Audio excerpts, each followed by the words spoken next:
she said that you would kind of give your life up and you wouldn't really be living.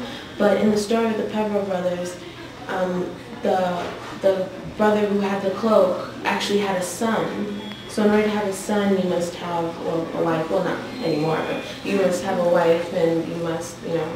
Be outside the cloak. You must be out. So I'm wondering, like, when did he, like, oh no, death's coming, jump inside the cloak? Like, I don't know how that works. Maybe he had a folk class. Maybe it's about Some more literal stories that basically in the Harry Potter world would be saying that death is an actual figure that actually exists. And I think the one time that we actually see somebody meet death in Deathly Hallows, you don't see like a guy in a Grim Reaper come toward Harry.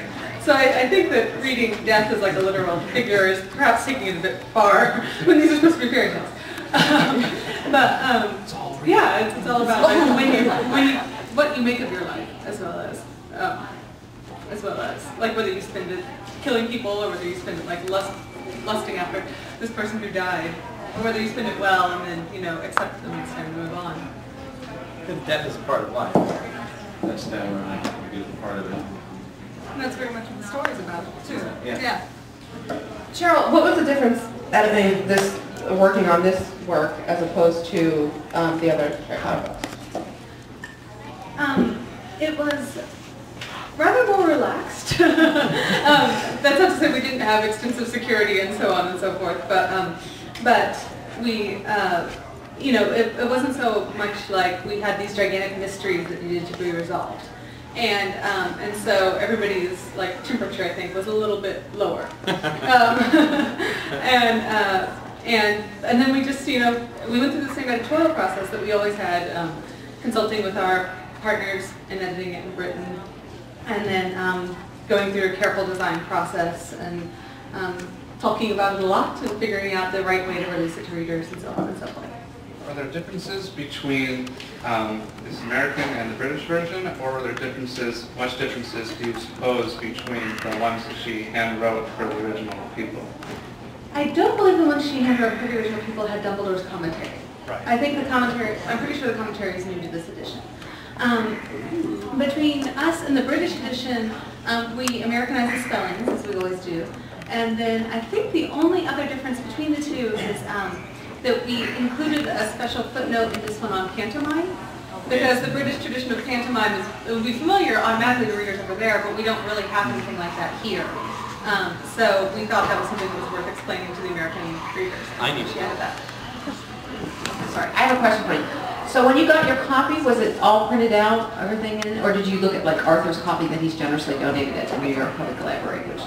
He donated it? Or well, donated it just for 1 month. It's on display. It's on display, it's open public for free, right, for 1 month until January 4th or 5th.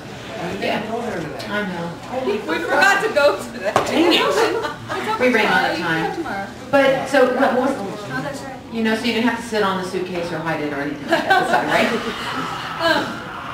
We received it in manuscript, as we've received all the books in manuscript. But particularly because in this case we had to have the commentary as well. Yeah. So you didn't like check, you didn't cross-refer to like Arthur's copies? I'm pretty sure Arthur and our designer looked at his copy for like, in terms of thinking about how the book should look and so on. So, yeah. Is the font in here inspired by her handwriting? The font? The font? And this one, but in the collector's edition? Because that's written in a whole different font. It's a different. Yeah, I haven't actually seen the collector's edition yet, so. Yeah, it's a different publisher. That's right, Amazon. So Scholastic did not have anything to do with the publishing? They're entirely separate editions. Yeah. Would you like to see one? I have one over there in the corner. Oh, there is one here. Who hasn't seen it yet? The collector's edition. Oh, feel free to. Do you mind? No, I wasn't. I'm kidding. Well, it's not around. Oh, my. Just don't kiss it too much. Restrain your drool. Look at this thing. Yes. It's like a hidden compartment. It's in a pouch, book itself in a pouch. Yes. With her signature. Embroidered. It is so cool. Oh.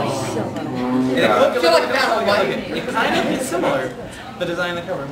Yeah. See? A little bit. So we were curious as to whether if the stones, the stones would be different, but they're not. They're all. Yeah.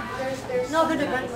Really? The four This is the These illustration. are these collector's editions. Oh, no, that was cool. Did Joe illustrate the cover of this one too? No, that's No, Mary this is Visser. very Gumper. Oh, right. The introduction on the collector's edition is handwritten.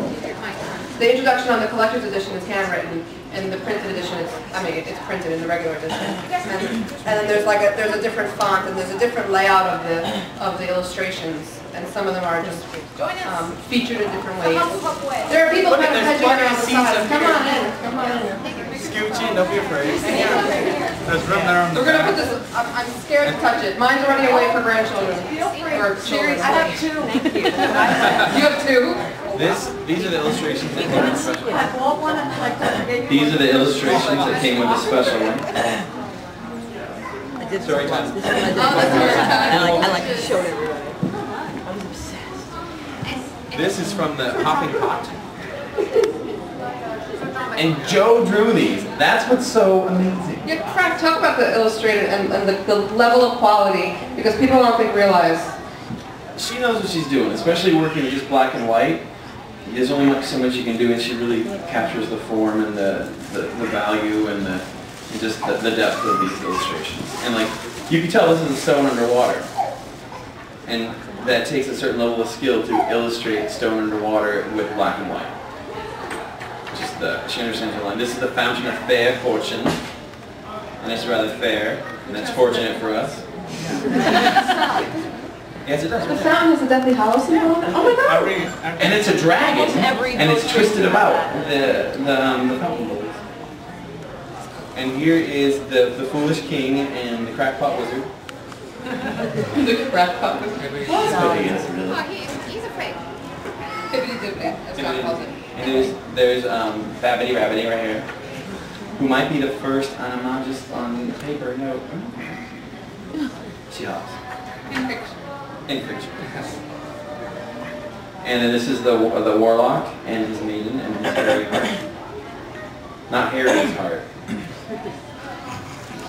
Thanks, Frank. Wanted to clarify. And here's the key, which isn't really in. Key to the chest. Oh, the key to the chest, right. This is one of my favorite illustrations. It's beautiful. It's very Celtic. And this is the middle brother who is arrogant. And his stone. He's Leave your opinion. that's part of the story. And that's the hopping pot without its foot. Did the pot always have a foot, or did it only get a foot once It grew it. the first thing happened? I feel like it didn't have a foot here yet. But it must have always had this one because, the slipper was in the pot. That's what confused So me. maybe it's like it's dormant. But it grew the foot. Like, at what point does the foot go away? The foot won't go away now. It didn't have the foot at the beginning, did it? Because that's when he found the slipper with a note and hoped he wouldn't need it. And then when he ignored the lady, that's when the foot grew and he started hopping. Well, then the question is, how does that wizard know that you might need the slipper, and why is there the slipper? So he must have known about the foot, so he must have seen the foot. Does he The make the pot? foot, he knew the foot was there, but it wasn't Didn't he out. make the pot? Like, where did the pot come from? Didn't the father He make made the the pot? Oh, the pot could have made the pot, or the father at least could have put the enchantment on the pot, at any rate. Because I would think the pot would be like I read it to be like a simple way to explain to the Muggles that without having to say that there is a wizarding world and a Muggle world, you could just say, oh, there's this magic pot. And it's not me making the potions, it's just this magic pot. So that's how I read it anyway. Yeah, it's his lucky pot. Lucky pot. Yeah. Can we talk about the witches? Yeah. Cheryl, talk about the witches. Could you please talk about the witches and how they are different in these tales than the fairy tales that we know growing up, especially young ladies read about growing up? Well, they're all sensible. I mean, at least in, Except for- mostly. Like the witches are the people who tend to have common, I guess I'm just thinking of one of Dumbledore's notes on the Deathly Hallows. He remarks that for some reason, witches have never been known to be masters or mistresses